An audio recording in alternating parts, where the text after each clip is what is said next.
वार्षिक परीक्षा 2024 के लिए आपकी कक्षा 7 की हिंदी का जो पेपर है वो इस टाइप का आने वाला है और ये पूरा पेपर आपको अच्छे से तैयार करना है और 40 नंबर का पेपर होगा और आपको 2 घंटे का समय मिलेगा।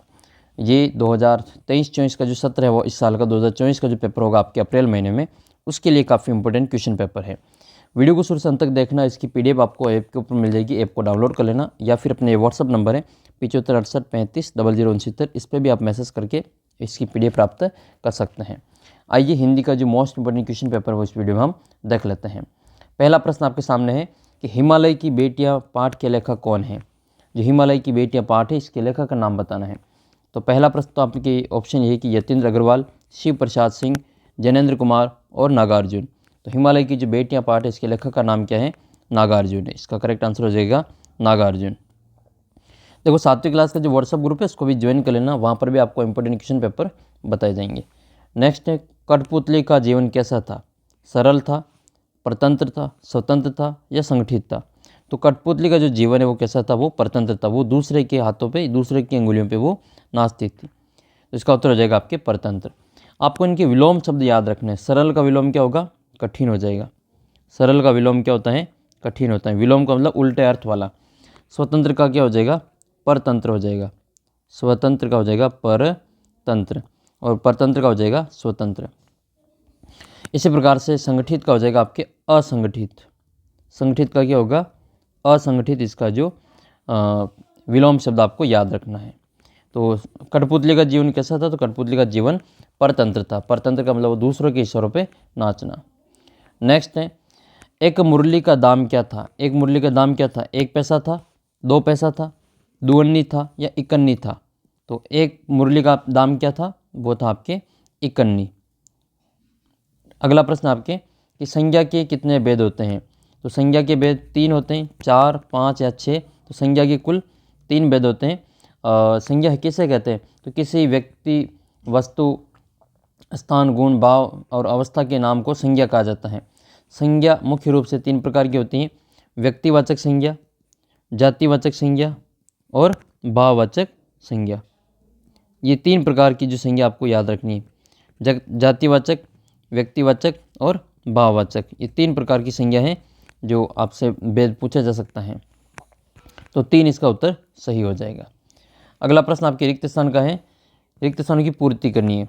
यासु की पूरी शक्ति के साथ पर चढ़ रहा था। किस पर चढ़ रहा था? घर पर चढ़ रहा था या पेड़ पर? तो इसका उत्तर लिखेंगे हम, पेड़ पर चढ़ रहा था।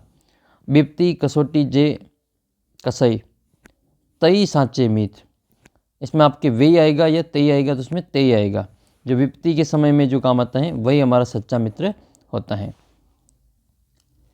अगला प्रश्न आपके, एक दिन था जब मुंडेर पर खड़ा था। तो इसमें आपके छत या मुंडेर? तो इसमें आएगा आपके मुंडेर।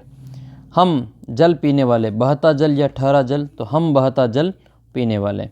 अब निम्न प्रश्नों के उत्तर आपको जो एक पंक्ति में देना है। पक्षी क्या सपना देखते हैं? पक्षी क्या सपना देखते हैं? बहता जल पीने वाले, खुले आसमान में घूमने वाले, इस प्रकार के सपने देखते हैं। अगला प्रश्न है दूसरा ये कि हिमालय के कंधे पर कौन चढ़ा था? तो इसका उत्तर हो जाएगा आपके लेखक। कठपुतली क्या चाहती है? तो कठपुतली ये चाहती है कि वो अपने पाँव पर खड़ी हो। तो ये कठपुतली अपने पाँव पर खड़ी होना चाहती हैं। पेड़ किसका कोट पहनता था? तो पेड़ पत्तों का कोट पहनता था। अगला प्रश्न आपका ये है कि सार्वनाम के कुल कितने भेद होते हैं? नाम लिखने। तो सार्वनाम कहते हैं किसको? सार्वनाम कहते हैं जो शब्द संज्ञा के बदले काम आते हैं उनको हम सर्वनाम कहते हैं। सर्वनाम के कुल 6 भेद हैं। सर्वनाम के कुल 6 भेद। अगला प्रश्न आपके इसमें ये कि निम्नलिखित प्रश्नों के उत्तर 5 पंक्तियों में दीजिए। पहला प्रश्न है ये, कठपुतली को गुस्सा क्यों आया? अब ये बड़े क्वेश्चन है तो उनके उत्तर आपको अपनी किताब से देख के लिखने हैं। नेक्स्ट है कि मिठाई वाला अलग अलग चीज़ें क्यों बेचता था? वह महीनों बाद क्यों आता था?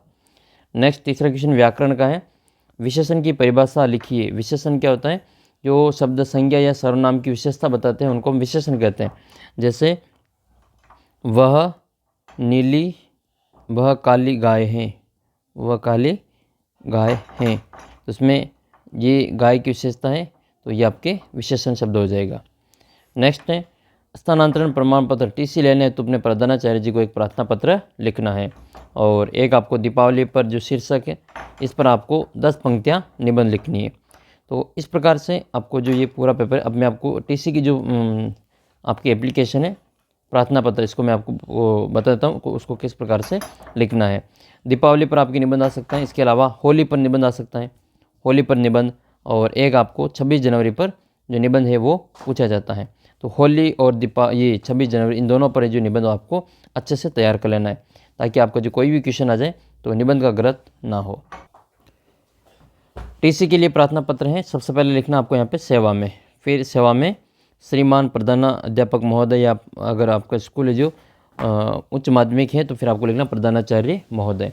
राजकीय उच्च माध्यमिक विद्यालय बदेसर, जिला चित्तौड़गढ़। विषय क्या है? विषय टीसी के लिए प्रार्थना पत्र।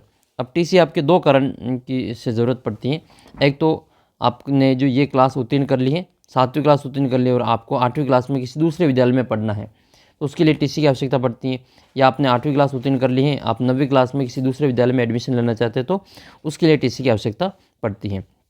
दूसरा कारण ये है कि अपने पिताजी का जो स्थानांतरण है वो किसी दूसरे विद्यालय में हो चुका है या दूसरे ज़िले में हो चुका है, तो वहाँ पर आपको एडमिशन लेने के लिए टीसी की आवश्यकता पड़ेगी। तो दोनों आपको जो अच्छे प्रकार से तैयार कर लेनी है।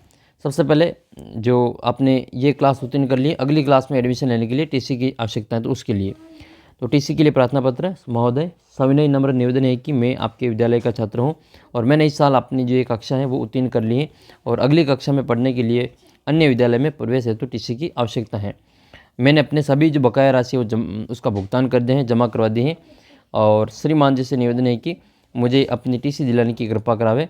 आपका आज्ञाकारी शिष्य, नाम और रोल नंबर, कक्षा, इस प्रकार से आपको ये लिख लेना है। धन्यवाद करके आपको अपने हस्ताक्षर यहाँ पे करने हैं। दूसरी आपकी जो टीसी का कारण है कि आपके पिताजी का स्थानांतरण जयपुर हो गया है और आप मान लो जो चित्तौड़गढ़ के पढ़ रहे हैं, चित्तौड़गढ़ में पढ़ रहे हैं, तो आप जो जयपुर में पढ़ेंगे तो उसके लिए आपको एक टीसी का प्रार्थना पत्र लिखना है। सविनय नम्र निवेदन है कि मेरे पिताजी का जो स्थानांतरण है वो जयपुर में हो गया है और मेरी पूरी परिवार उनके साथ रहेगा, अतः मैं भी अपनी आगे की पढ़ाई वहाँ पर भी उनके साथ रहकर जारी रखूँगा। इसलिए आप श्रीमान जी से निवेदन है कि मुझे अपनी टीसी दिलाने की कृपा करें। और यहाँ पर आपको अपना नाम लिखना है, आपका आज्ञाकारी शिष्य, नाम, कक्षा, रोल नंबर, यहाँ पर दिनांक डालनी है, यहाँ पर साथ धन्यवाद और हस्ताक्षर कर देने हैं, और उसके बाद में आपकी टीसी कंप्लीट हो जाएगी। तो दीपावली पर आपको जो ये पूरी 10 पंक्तियों में निबंध लिखना है और एक होली पर आपको जो निबंध लिखना है। इसके अलावा ये 26 जनवरी पर भी आपसे निबंध पूछे जाता है, तो वो भी आप अच्छे से 10 पंक्तियाँ तैयार कर लेना। और पीडीएफ आपको ऐप पर मिलेगी, ऐप को डाउनलोड कर लेना। ऐप का लिंक इस वीडियो के नीचे डिस्क्रिप्शन बॉक्स में दे रखा है। और ये अपने व्हाट्सअप नंबर है 7568350069। इस पर भी आप मैसेज कर सकते हैं। और 7वीं का जो व्हाट्सअप ग्रुप है इसको ज्वाइन कर लेना, वहाँ पर भी आपको पीडीएफ वगैरह अच्छे से उपलब्ध करवा दी जाएगी। तो मिलेंगे आपको अगले वीडियो में, तब तक जय हिंद, जय भारत।